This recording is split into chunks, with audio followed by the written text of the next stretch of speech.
Well, good evening. It's a bit late, but we've been busy trying to get organized. Been trying to get organized my entire life, um, and get everything packed and ready to go tomorrow. It's a busy day. We have to be at City of Hope at 7 in the morning. I've got a blood draw. My guess is that it'll be one of those monster draws of 12 or 15 vials. Um, then I have to go check in for the bone marrow biopsy and prep for that, then get the biopsy, and then come home, finish packing, wait for our son and son-in-law to come out, give us a hand loading up the cars, and then heading back to civilization. So again, I apologize for the late start, although I don't know that it makes any difference with a video blog like this. Um, there are a whole bunch of different things I wanted to talk about. It is July 11th. It is journal number 106, and it is T+100. Um, this particular portion of my treatment is now over, and we move on to the next segment. I probably should be a lot more exuberant than I am. I'm a little tired. Maybe that's part of it.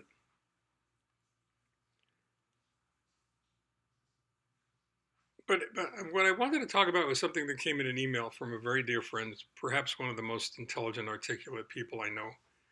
Um, and that's saying a lot because I try really hard to be the dumbest guy in the room.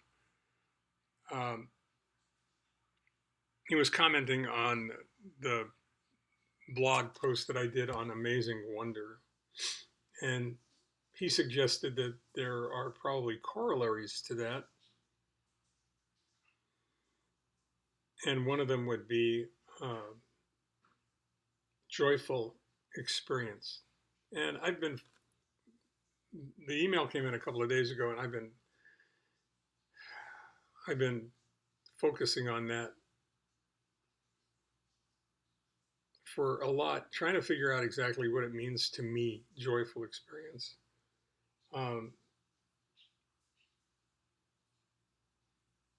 it's hard to really put your finger on. It's really hard to wrap your head around it. Does it mean awareness? Is it joyful awareness? Is it joyful acceptance? Aware of all the things around you and the ability to recognize how incredibly grateful you should be for even the smallest annoyances. Um,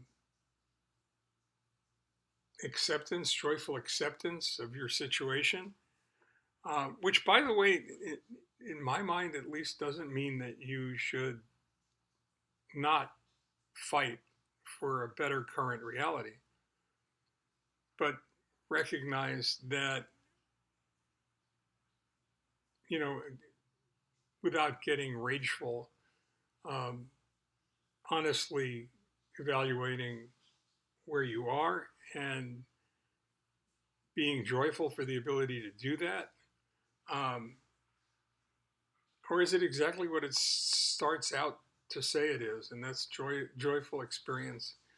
That everything that we experience warrants at least some element of joy in it. Um, Trying to figure out what adjective to hang in front of grateful or gratitude um, that'll fit joyful experience and amazing wonder. Perhaps you can help me. I haven't come up with anything yet, but there's a TED talk by a young woman that was sent to me by another really articulate, intelligent um, compadre of mine, um, all about uh, the lessons she learned about living from almost dying. Leukemia patient who started her treatment when she was 23 and basically spent 4 years in the hospital. chemo, bone marrow transplant, all of the above, and finally came out.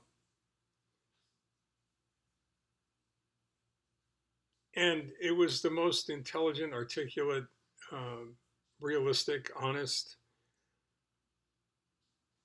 evaluation and um, explanation of exactly what I was feeling or I am feeling. Um, I guess if you want the YouTube address, you can you can email me and I'll get it to you, or you can go on YouTube and search for um, lessons I learned about um, living by almost dying, and you can take a look at it. It's something worth the time involved in seeing it. And I was talking about gratitude a moment ago, in conjunction with all of the things that you really have to feel, but recognizing that we all should be living in the moment. We should all be living in the here and now. Um, you can't let regrets, remorse, maybe even joy and wonder change the fact that you're living in the moment and recognizing where you are and what you're doing. Um, all of this, and I apologize for going deep on you right now, but this should be probably one of the most joyful moments of my life, and yet it isn't, because another transplant patient who I got to know through my treatment, who started her transplant about 2 weeks after I started mine, um, is not leaving the hospital. She's not going home at 100 days. She's not going home at all. I just found out today that she's in hospice care. So those numbers are real.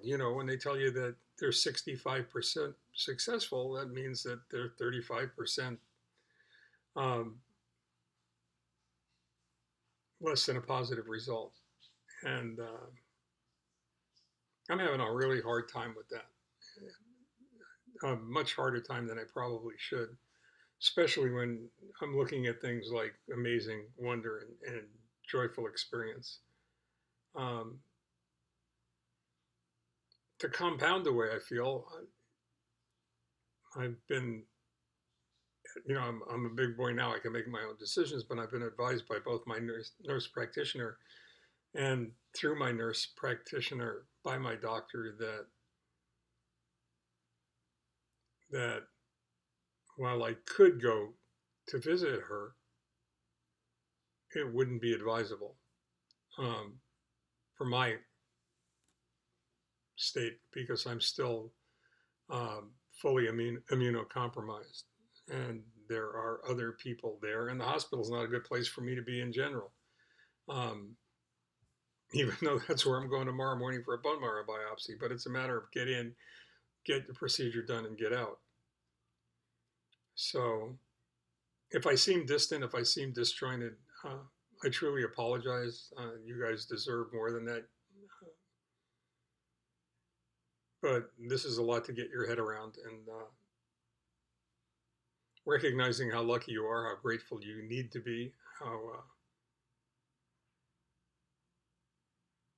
how fortunate you are to have the fates smile on you so that you can leave at 100 days. Uh, is a lot to deal with when you wish that everybody that's going through or has gone through what you have gone through is successful.